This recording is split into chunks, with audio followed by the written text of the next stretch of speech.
Oh, hello. Good morning. How's everybody doing this morning? As you can see, I'm at home with the most beautiful snow falling outside, wherever you happen to be. I hope that you can enjoy the snow as much as I do, but I certainly miss not being in our sanctuary this morning. Hopefully, everything will be fine next Sunday for that. But I want to thank all the people that did the decorations for the holidays, Christmas holidays.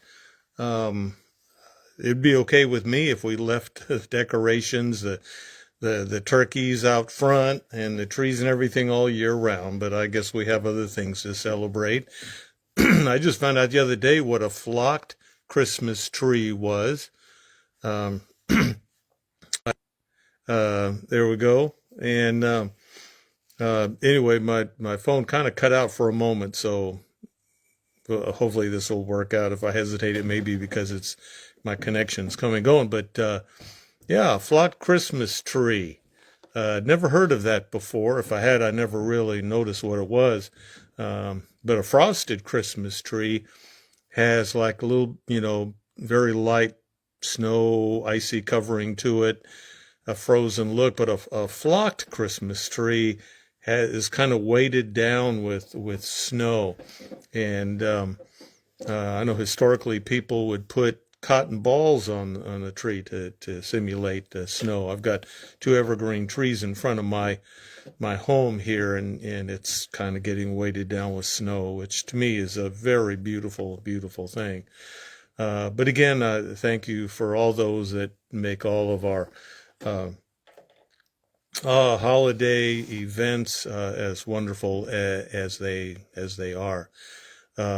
So this morning, um, we've been going through the Christmas story, but I'd like to get back to the book of Genesis. And if you have a Bible with you and like to read along, um, we of course kind of summarize a little bit where we've been. We started at the beginning where in a very beautiful and poetic way, we see the creation of the world, of everything. And you can get a little hung up um, on exactly how everything happens, but I don't believe that's what the writer of Genesis is trying to get across to us. It's not about a what or a how, but a whom. The essential foundation, the essence of this universe is not material, it is spiritual. And we tend to forget that because in our society, in our way of thinking, it's all about empirical. Well, it took a little break. I'm going to keep trying. Um, so I apologize for the hesitation with when my connection goes out. So we looked at how the foundation of this universe is its spirit. We look at the beginning of life for Adam and Eve, and I tried to highlight how we are all Adam and Eve. The stories in the Bible are about you and me. And Adam and Eve begin life as innocent um, creatures in natural fellowship with God. They walked with God in the garden where everything was simply there for them. But how do you discover the fact that this universe is has an essential moral, ethical, right and wrong aspect to it? You do what Adam and Eve do. You sin. When we sin, when we choose to do wrong, we discover the world of morality in a way that you can't by simply reading about it. And of course, their lives are changed forever because of this. They have to leave the garden. Symbolically, the angels prevent them from going back. We are unable to go back to that early childhood time of spiritual innocence. We now are out in a world where we have to dig the hard ground. We go through painful childbirth and all the demands and responsibilities that life turns out to be. Then we looked at the story of Cain and Abel, and I offer to you that I think the story of Cain and Abel is very foundational to everything that happens, especially in the Old Testament, but also the New Testament, because we of course know the story how Cain kills his brother Abel, and in that story we find themes about who God is, what God is doing in our world and in our lives that will be carried on throughout. We see God reaching out to the younger, to the weaker, using people that are unprepared. When we choose to do horrible things like Cain did, God's response is not to punish us, but to come looking for us. And we discover that the God who created us is always reaching out to us to bring us back home. And so he places a mark of protection upon Cain as he is forced to leave life as he knew it. He is now really dependent upon God to protect him wherever he goes. And so which brings us to Genesis chapter 4. If you'd like to read along, in Genesis chapter 4, in verse 17, they continue with the genealogy from Cain on, and after a few generations after Cain, we come across an interesting individual by the name of Lamech. In verse 19, we see that Lamech took two wives. The name of the one was Adah, and the name of the other Zillah, who I believe was one of the first real estate agents, by the way. Not in my Bible, but maybe.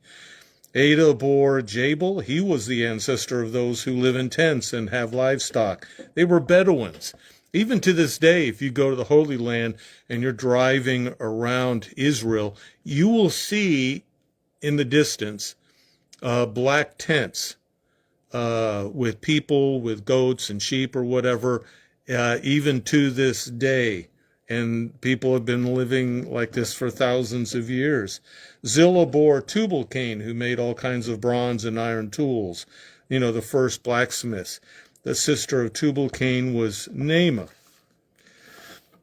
And then Lamech said to his wives, and this is in the form of a song, Adah and Zillah, hear my voice. You wives of Lamech, listen to what I say. I have killed a man for wounding me, a young man for striking me. If Cain is avenged sevenfold, truly Lamech 77-fold.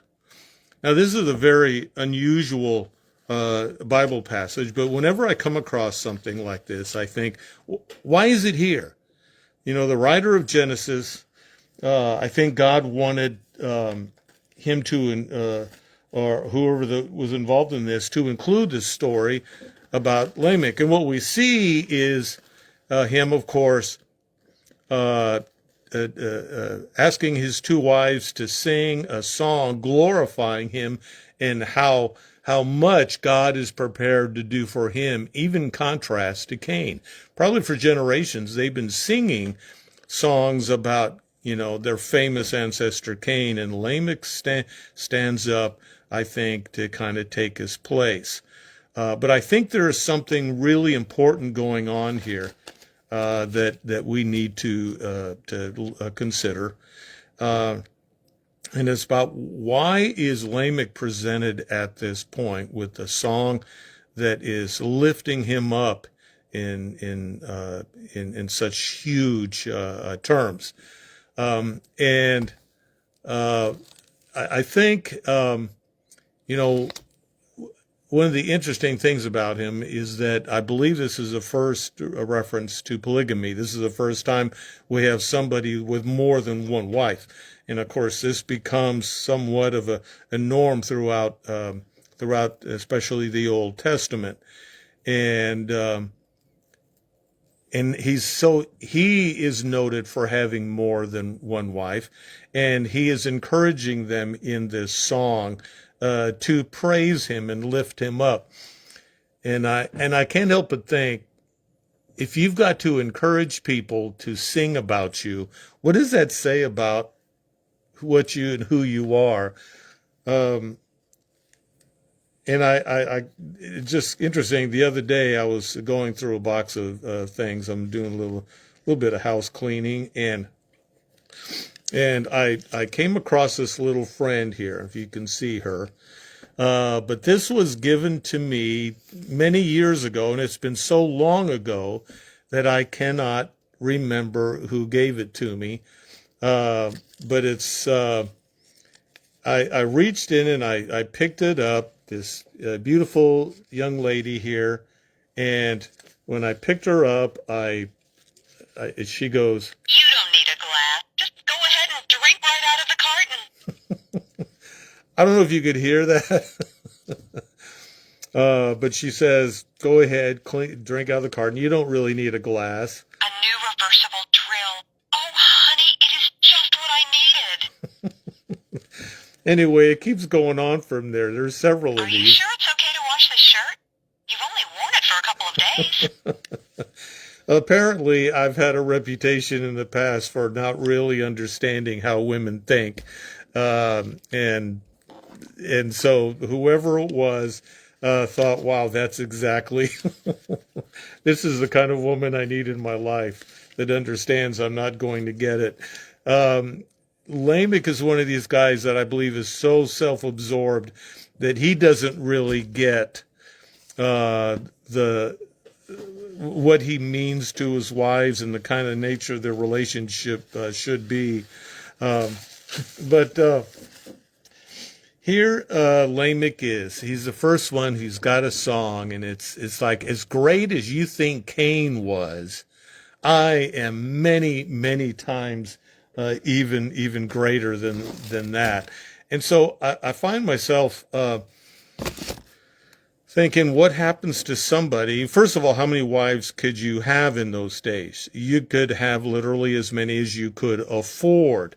And so I think he's noted as being somebody who is financially and socially highly accomplished, and is taking a lot of pride in this. And I cannot help but think, because I think this is a recurring theme, the whole idea of a narcissism. When people believe that they are so special that everybody should be treating them in a special way. Whenever we see somebody or meet somebody who spends as much time praising themselves as they do actually accomplishing things for other people, a warning bell, a light needs to go off warning us that there is something not quite right here. And I've said this before, but it bears repeating. Why is it that some of the most highly accomplished people in the world do the dumbest things? And people that have researched this have seen this idea again and again. When people are at the highest levels of social accomplishment, they believe that they are uniquely special, different from other people, and the basic laws of morality and how the world works does not apply to them. And so when they get in trouble, when they do things that are clearly wrong, and they get caught and are being held to account, you will often see a look of confusion in their eyes. Because what's happening doesn't make sense to them. Their entire life has been such that I am treated differently. People see that I am different. And and people, everybody should be praising me, singing my praises, unless there's something wrong with them. But they are confused when finally their actions catch up to them. Um, we talk a lot about, and you've heard me say this before, but I think it bears repeating, is that we know now how to make somebody who is totally self-absorbed. Interestingly, there seem to be two major ideas. One, most people would guess if you do too much for a very young person, if you do more for your children than they you do what they cannot do, but the things that, if you do the things that they can do for themselves, if you do those things, they grow up believing other people should be doing everything for me. Somehow I'm different in that way. Sometimes, interesting, we talk about people that are spoiled and that kind of line of thinking. That's kind of easy, I think, for a lot of people to understand. But when so many people today are neglected or abused, sometimes end up in that same perspective of I am the center of the universe. And there's different theories on how that is, but to believe that somehow, when the people that brought me into this world, my own parents, have rejected me, how do I work that into my worldview and my place in this universe when I am not acceptable even to my parents? The thought is, it's so painful to think that I am totally rejected, that maybe it's because I am truly special, so special that normal people are not able to perceive that. And so my life becomes one of suffering because other people don't recognize how truly uniquely special I happen to be. But however it is, I believe that Lamech is being held up as one of the very first examples of somebody who has become the kind of person that God is not first place in their lives. They are first place in their lives. So they do not understand what God is trying to do because they've already got the job. Sometimes I feel like our society today has a natural tendency to bring out the self-absorption in all people. I was, a day or two ago listening to the news about the coming storm.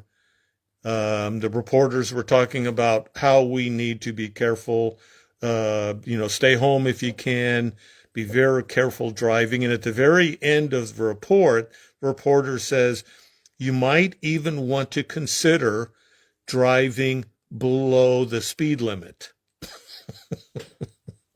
And I thought about that and I started to laugh. I said, consider driving below the speed limit.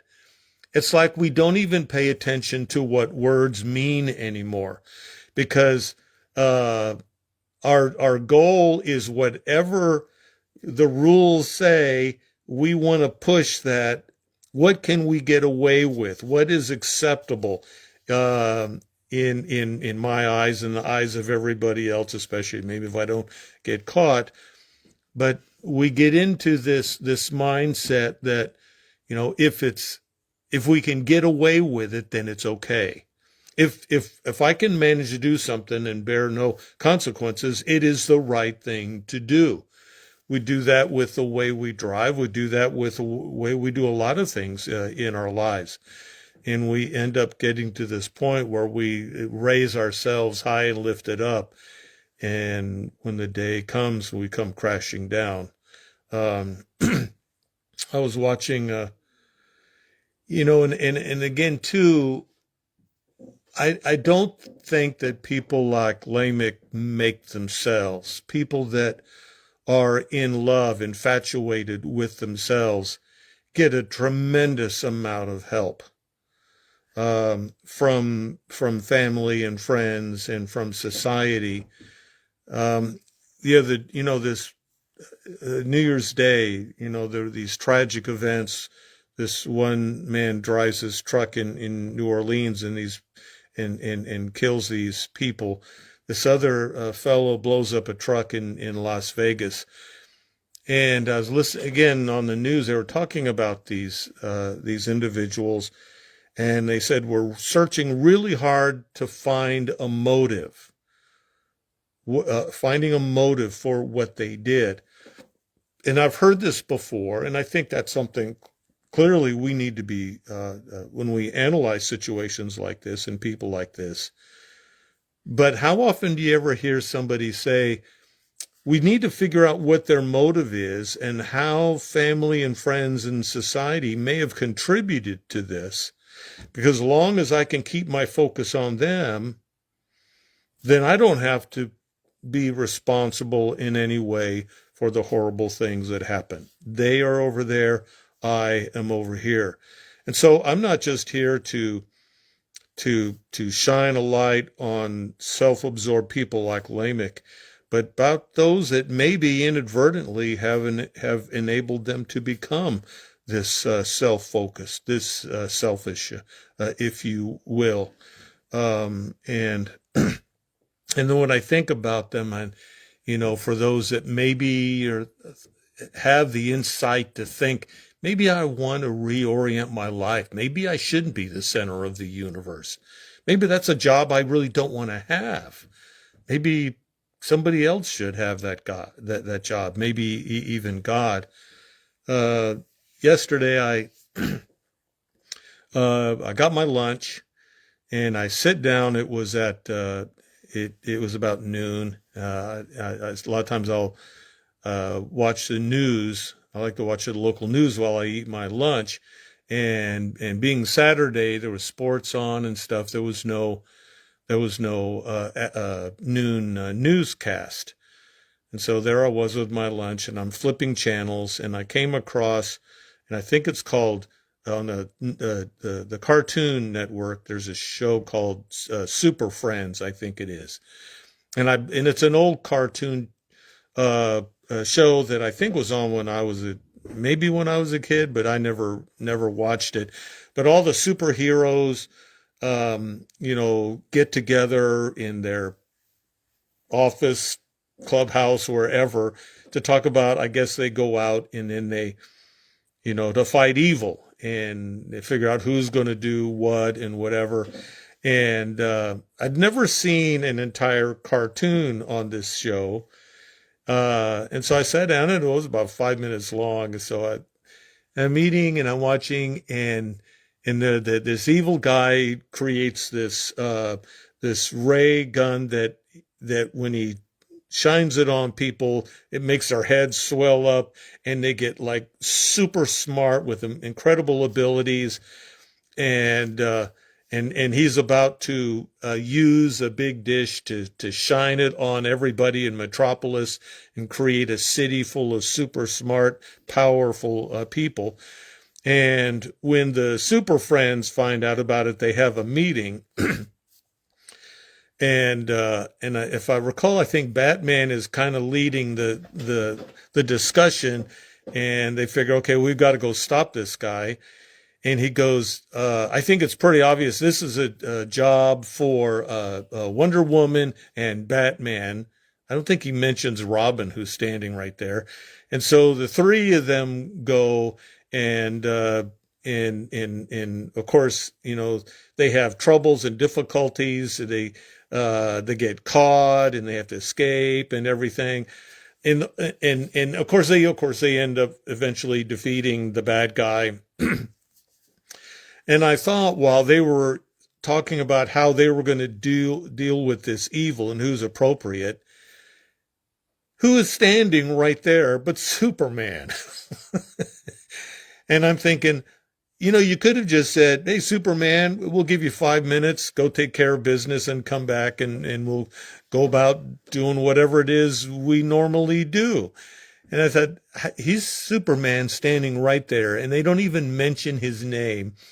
But Wonder Woman and Batman, Robin, away we go. And I thought, how do you not utilize the most powerful ability that is present in Superman. I guess you need to fill up the cartoon time. So, obviously it makes sense. But I found myself thinking, would I naturally go to Superman? And I thought about in the situations in my life when I'm thinking about what am I, who am I, what does power play in my life? What kind of attention do I want from other people? Where is my place in this universe, and who's in charge of this? And I thought, well, my example is always going to be Jesus. When I think about how much praise and adoration I or somebody may want, the influence that I have over family and friends, the things that I want to accomplish, the things that I want to be remembered for, why don't I immediately go to the example of Jesus?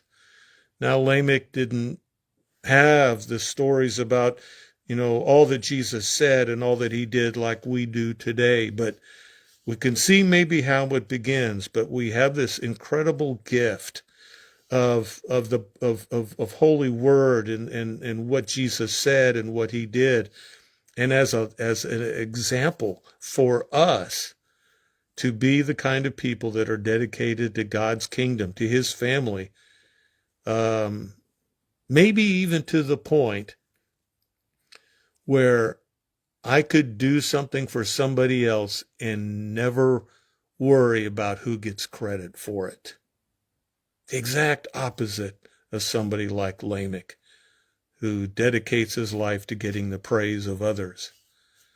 I always think in the holidays, the people that do gifts and things for other people in a way that they never find out who did it.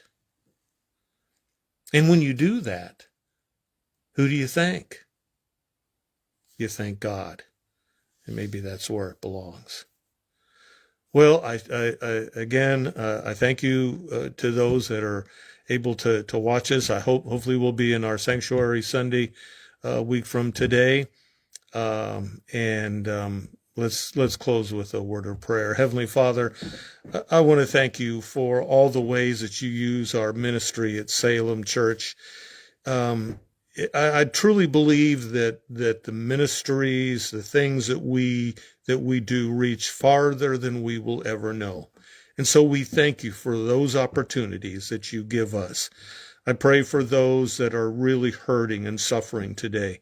And I pray that they would know a fellowship with you, no matter how painful life can be, no matter how lonely life can be, they can know that they belong to you for eternity. My hope and prayer is that everything that we say and do this week will bring others closer to you. And it will all happen in Jesus' wonderful name. Amen. Well, God bless you all. Have a great week. Go out and make snow people, but try not to drive. Hope to see you soon. Bye.